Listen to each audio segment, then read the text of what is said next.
which goes along the lines of his own principle. Incidentally, not to misunderstand, Tshuva does not undo the damage. Tshuva changes you. That's very important to know. Tshuva never undoes the damage. If someone kills somebody and they do Tshuva, the person doesn't come back to life. Adam and Chava, Adam and Eve did Tshuva, they never got back into the garden. They did Tshuva very effectively.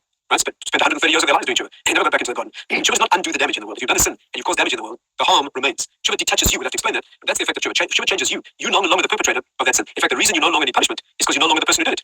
And in case you think that's a little slick and glib, what's the purpose of punishment? It's changing you. The point of punishment is not vindictive. No parent punishes a child vindictively. That's pure cruelty. The parent punishes a child, or the master censures the disciple in order to effect a change. The reason your martial arts teacher hits you in the ribs occasionally is to show you that you've got a weak defense and it's to say maybe save your life one day.